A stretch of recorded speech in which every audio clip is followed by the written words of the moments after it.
Carbon markets have been christened as Africa's green oil. In recent times, carbon markets have attained the global market value of billions of dollars, with Africa seeking to become a key dominant player. Carbon markets have been hailed as Africa's next significant export, with the United Arab Emirates pledging to invest $450 million into Africa's carbon credits by 2030.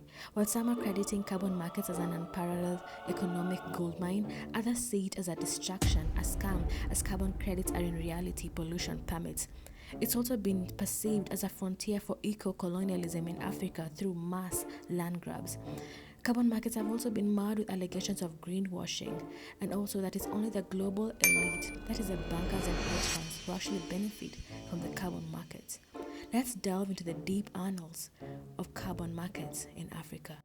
With the rise in global temperatures, climate change agreements are signed globally, imposing conditions to countries to limit the temperature increase to 1.5 degrees Celsius above pre-industrial levels.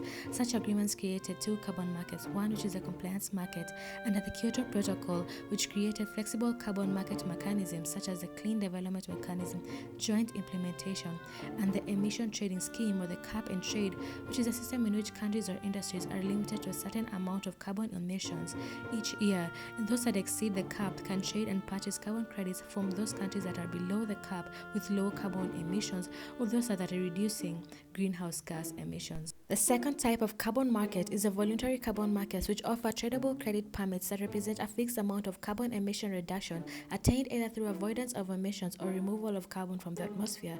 The tradable credits are sold or bought by parties seeking to reduce or offset their carbon emissions. These VCNs fall under the auspices of the Paris Agreement espoused in Article 6, which opened up voluntary carbon markets for international corporations that enables private entities that want to offset their carbon footprint develop carbon projects, say in developing countries with low emissions, in order to sequester their carbon emissions. Carbon financing. The Paris Agreement further imputes a contribution made by each country, dubbed the nationally determined contributions, which mandate countries party to the agreement to reduce national emissions and adapt to impacts of climate change.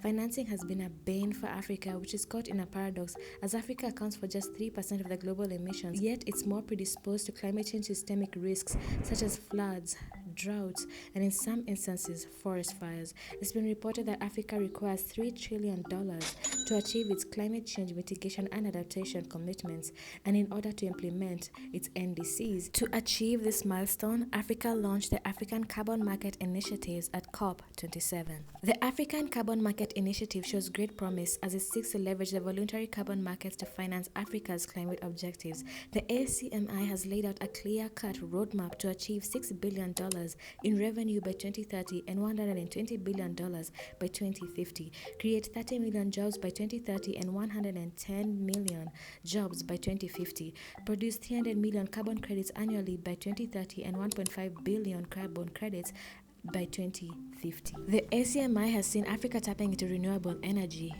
Kenya. Kenya is taking a lead in carbon markets, as earlier this year at a Kenyan auction, Saudi companies bought 2.2 million tons of carbon credits.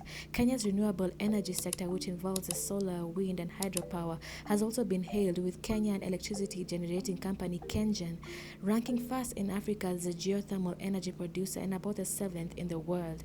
KenGen also sold 4.6 million tons of carbon credits under the Clean Development Mechanism of the Kyoto Protocol. Kenya, also through companies such as Climeworks and GCV, is exploring large-scale direct air capture and storage technology in the Rift Valley region, dubbed the Great Carbon Valley, that captures carbon dioxide from the atmosphere. Kenya has also embarked on nature-based solutions such as afforestation, blue carbon projects, which restore marine ecosystems, and soil carbon projects, which involve soil regenerative practices.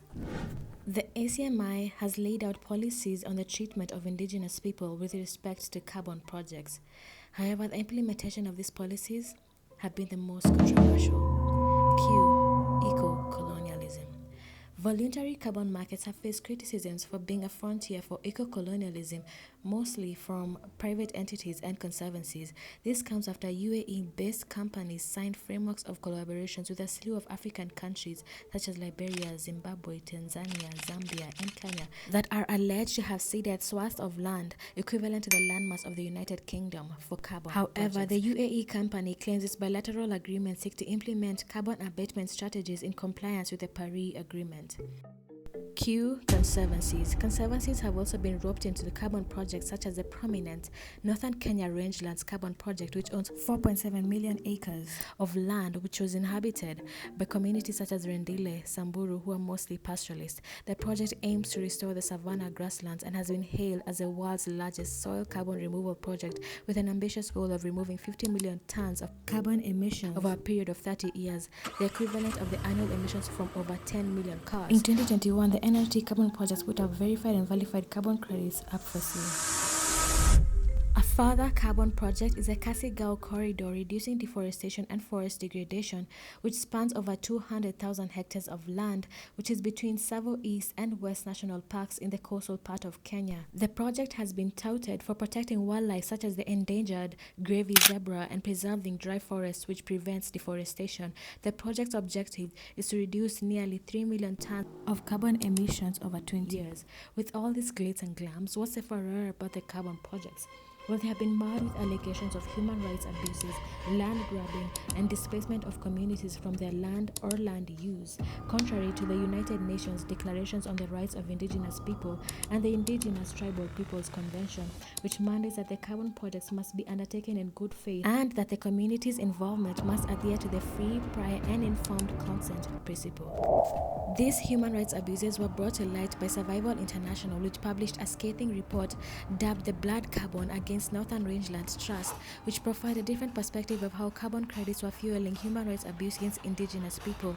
This report prompted Verra to place the NRT carbon projects under review, during which period issuance of credits was suspended.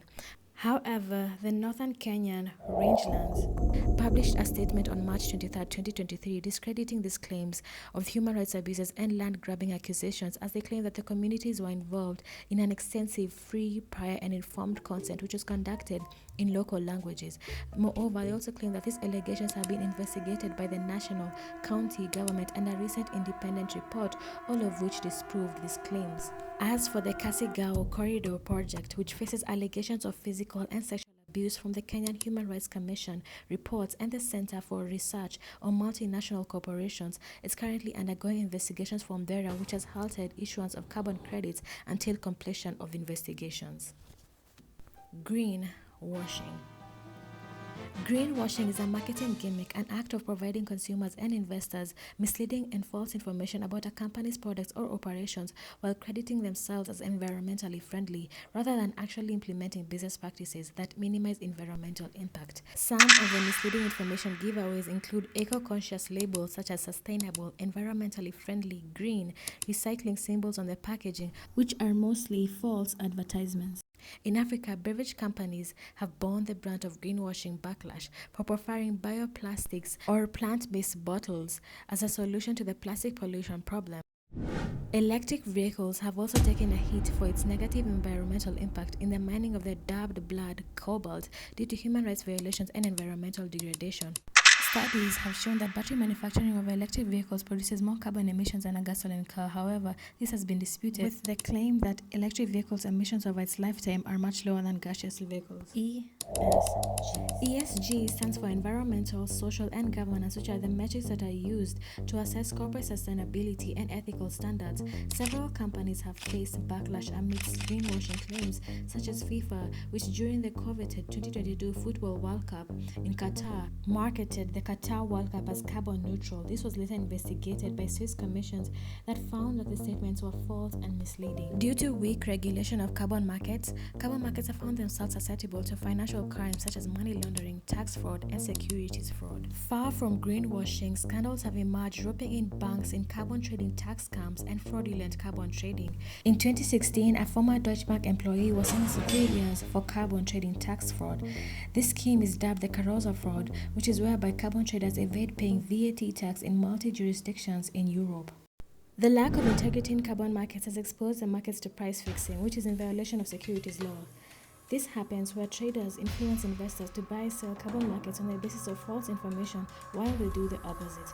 A further price manipulation example is where two related companies trade carbon credits at artificial prices for tax evasion purposes. These deceptive practices alongside manipulative and wash trading, double counting, and greenwashing prompted the U.S. Commodities and Future Trading Commission to not only issue a whistleblower alert offering financial rewards, but also set up an environmental fraud task force to ensure integrity of high-quality carbon credits. Moreover, companies and financial institutions are mandated to comply with the sustainability disclosure requirements under the Financial Conduct Authority.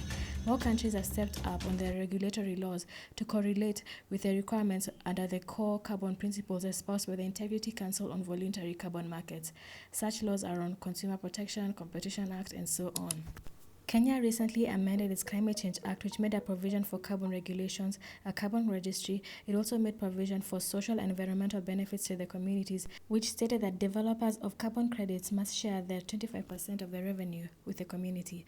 Also, carbon projects are now mandated to undergo the environmental impact assessment. The Act also stipulated what carbon credit emissions will not be taken into account, such as those that are as a result of double counting, those that are as a result of violation of human rights, and those that negatively impact the environment. Whilst carbon credits have gained the reputation of being a scam, others have claimed it can alleviate Africa's debt burden. Let me know in the comments whether carbon markets in Africa is Africa's green oil or is Africa a victim of climate washing.